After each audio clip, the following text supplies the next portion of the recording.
Campeonato Brasileiro, Ceará e Flamengo. Falando do Flamengo, tem uma reportagem bem bacana no GE. Globo sobre o Gerson. Não sei se vocês também leram, vou pedir para colocar até na tela para a gente.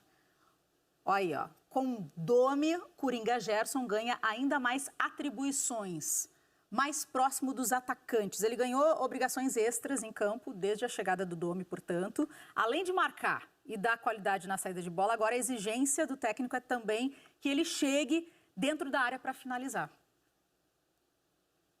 Tá com moral, mas também aumenta a exigência e o trabalho dentro de campo. Sim, aqui no 4-1-3-2 do Jesus, eu já acho que ele tinha liberdade. Liberdade sim, mas uma coisa é ser Mas o Flamengo tinha dois por atacantes por dentro preenchendo o espaço. Então não faria muito sentido. Não que eles não jogassem com aproximação na bola, mas não faria muito sentido ele invadindo por dentro, né, sendo um volante de chegada toda hora. Lembrando só que no próximo domingo contra o Ceará, o Gerson está suspenso, tá? Ele não joga, mas essa informação, essa reportagem do GE. Globo vale uma discussão. Como nesse desenho agora, a gente está falando geralmente do Flamengo com um meio organizador por trás de um atacante só, centralizado, faz sentido você imaginar mais gente chegando à área, mais gente preenchendo esse espaço, né? Então, principalmente se esse 9 for o Gabigol, que toda hora sai da referência para abrir espaço para a chegada dos outros jogadores.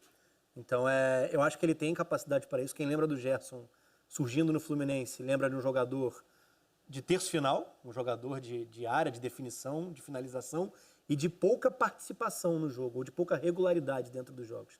Esse é o acréscimo, esse é o crescimento absurdo dele na passagem no futebol europeu.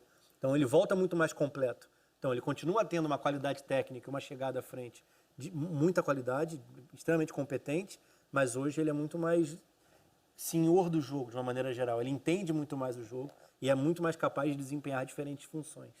Então, é um cara talhado para isso. Casão, inclusive eu separei aqui aspas também do Gerson. Eu sou daquelas, né? Eu gosto de ler a reportagem e eu fico anotando. O repórter é assim, só que agora não anoto com caderno, anoto com celular, com computador, estou um pouco mais tecnológica, mas eu gosto ainda do papel e caneta, do velho papel e caneta. Ele falou o seguinte durante a reportagem, né, durante a entrevista. Eu tinha uma participação maior na construção da jogada. Agora tenho também a missão de auxiliar mais próximo dos atacantes das jogadas ofensivas. Tem sido uma experiência muito boa. Em um elenco tão qualificado quanto o do Flamengo, estar entre os 11 é um privilégio. É um privilégio diante também do rodízio que está sendo feito. O Gerson é um jogador que tem um potencial enorme. Ele tem capacidade para se apresentar mais próximo dos atacantes e fazer aquela entrada como surpresa dentro da área, para o lado, ou chegar na entrada da área para bater de fora da área, que bate muito bem na bola. Eu sou suspeito a dizer, porque eu acho o Gerson, nesse momento, o melhor meio-campo que nós temos. O melhor meio-campo que nós temos mesmo. No geral, se eu fosse fazer uma convocação de seleção brasileira, o Gerson estaria sem dúvida alguma, né? E no meu time estaria jogando. Então eu gosto muito do futebol do Gerson. Ele tem muito potencial para vários tipos de funções em campo. Tem que aproveitar dele aquela boa saída de bola, o bom passe. Tem que aproveitar que ele também tem a passada larga e joga com a cabeça seguida para ele caminhar na direção da área adversária, na direção dos atacantes do Flamengo, que ele pode fazer vários tipos de jogadas ali. E como o Flamengo, normalmente, quando começa a jogar aquele futebol que jogava no passado, que está começando a jogar bem, é pouco atacado, ataca muito mais com o adversário, chuta mais bolas no gol que o adversário, né? Então ele pode ter aquela preocupação de fechar o meio, mas vai ter mais jogadas para ele ir para frente do que vir para trás, se o Flamengo voltar a jogar aquele futebol que jogou no passado. Olha esse lance aí, olha a batida de bola. É um jogador que tem várias qualidades, um potencial enorme. E falando ainda do Gerson, trazendo mais informações, com o Domi, ele atuou em 7 jogos, todos como titular, e mantém um acerto de passes em mais de 90%. O cara manda bem demais, Rafa. O tempo vai passando, eles vão entendendo o que está sendo pedido, tem essas mudanças sensíveis no que são funções dentro do sistema e dos conceitos de jogo, e acho que os jogadores do Flamengo, se a gente for pensar na média brasileira, são dos mais capazes de interpretar isso de uma maneira justa, de uma maneira aceitável, para ter um bom rendimento dentro dos jogos. Então, o princípio pareceu meio pesado demais, pela transição, pela questão física, pela longa parada, já que o estadual no Rio de Janeiro veio antes e depois teve uma nova parada, né, para os jogadores. Não estou entrando no mérito político de quem forçou a barra para voltar ou algo do tipo, só dizendo que isso é um fato para quem está dentro do campo. E acho que eles vão dar uma resposta, pensando em médio e longo prazo, mesmo num ano como esse, a questão da sobra técnica, a questão da bagagem de cada um deles e da qualidade do que é o trabalho do Domi, devem fazer o time continuar brigando lá em cima e para repetir o que produziu no ano passado. Inclusive, olhando a tabela, está como vice-líder, 17 pontos, o Flamengo já está naquela linha que o torcedor gosta, né? Se recuperou, o torcedor já fica aqui, ufa, ainda bem. Inclusive, o César Castro colocou na nossa hashtag Troca de Passes o seguinte: o Flamengo está voltando a jogar um bom futebol e já entrou na briga direta pelo título do Campeonato Brasileiro. Eu vejo uma disputa acirrada entre Flamengo e Internacional. O Internacional que está na liderança com 20 pontos, portanto, 3 a mais que o Flamengo. Seguindo aqui o papo sobre o rubro-negro, o César está de volta aos treinos do Flamengo, ele está curado da Covid-19. Inclusive, ele ficou fora das partidas diante do Bahia, do Fortaleza, também do Fluminense. E por conta desse longo tempo que ele ficou fora, ele não viajou com a delegação para o jogo contra o Ceará, que acontece agora no domingo, pelo Brasileirão, e vai ficar intensificando as atividades, o treinamento para recuperar a forma. E o Gabriel Batista ainda vai ser titular nessa partida contra o Ceará, Rafa.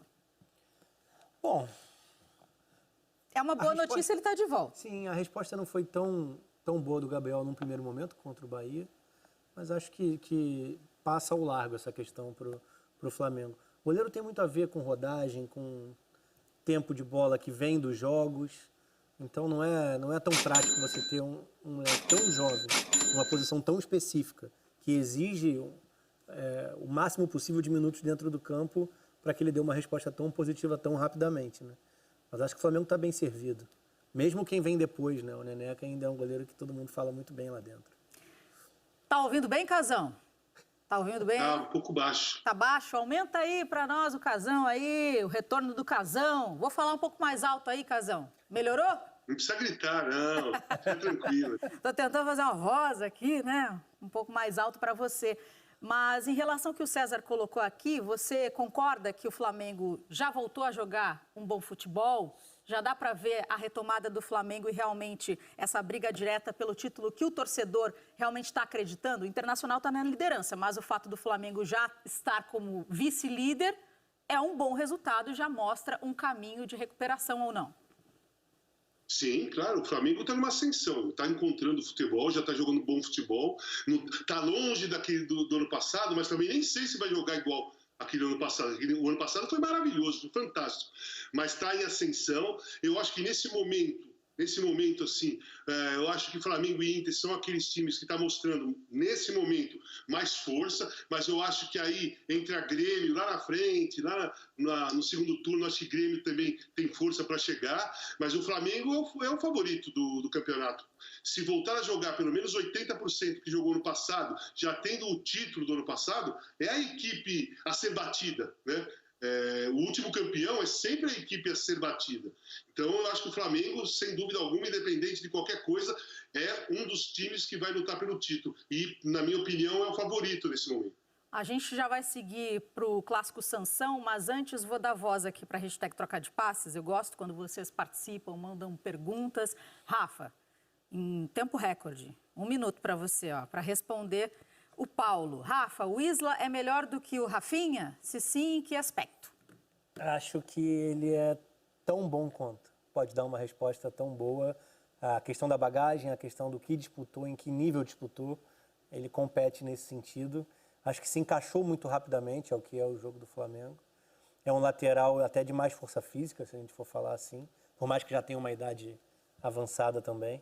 Então, acho que o Flamengo perde pouco nesse sentido. Por mais que o Rafinha seja um baita jogador, né? Passaria por menos dificuldade de adaptação, chegou e atuou bem, mas até pelo que é a trajetória do Isla, ele dificilmente teria dificuldade nesse sentido. Acho que já encaixou bem.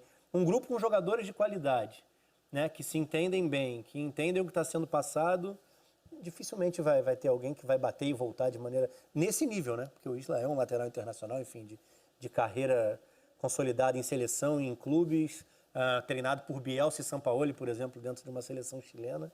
Então, assim, é um cara que pode-se dizer um privilegiado nesse sentido. Então ele chegou, vestiu a camisa, entrou em campo e deu uma resposta positiva muito de cara. Acho que o Flamengo não perde